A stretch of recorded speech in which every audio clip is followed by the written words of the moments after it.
भविष्य के लिए नई संभावनाओं के द्वार भी खोलेगी। उत्तराखंड में शिक्षा के क्षेत्र में एक बड़ा बदलाव किया जा रहा है। राज्य के मदरसों में अब संस्कृत को अनिवार्य विषय के रूप में पढ़ाया जाएगा।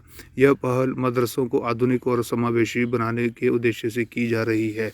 इस निर्णय की घोषणा खुद उत्तराखंड मदरसा शिक्षा बोर्ड के अध्यक्ष मुफ्ती शमून काजमी ने की है। संस्कृत शिक्षा को बढ़ावा। उत्तराखंड मदरसा शिक्षा बोर्ड ने के अध्यक्ष मुफ्ती शमून काजमी ने कहा कि संस्कृत एक प्राचीन भाषा है और इसे पढ़ाने का उद्देश्य मदरसे के छात्रों को आधुनिक शिक्षा के साथ पारंपरिक भाषाओं का ज्ञान देना है। उन्होंने बताया कि संस्कृत और अरबी दोनों प्राचीन भाषाएं हैं और यदि मौलवी संस्कृत और पंडित अरबी सीखे तो ये दोनों धर्म और संस्कृति के बीच समझ और सहयोग को बढ़ाएगा। संस्कृत को मदरसों में पढ़ाने के लिए संस्कृत शिक्षा विभाग और मदरसा बोर्ड के बीच जल्द ही एक MOU साइन होने वाला है। इस पहल का पहला चरण उत्तराखंड की आधुनिक मदरसों पर लागू होगा। पुरानी मांग का हो रहा है समाधान। यह फैसला अचानक नहीं आया है बल्कि 6 साल पहले मदरसा वेलफेयर सोसाइटी MWS ने उत्तराखंड के मदरसों में संस्कृत पढ़ाने की मांग उठाई थी।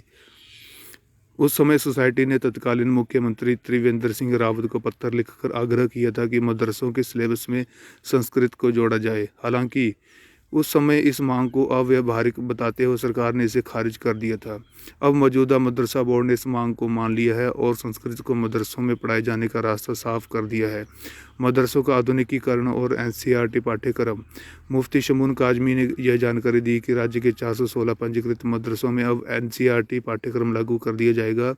इसके जरिए मदरसे में पढ़ने वाले बच्चों को भी मुख्य धारा की शिक्षा से जोड़ा जा रहा है। इस प्रयास का मुख्य उद्देश्य है कि मदरसों के छात्र भी इंजीनियर, डॉक्टर, IAS और IPS जैसे महत्वपूर्ण पदों पर पहुंच सकें।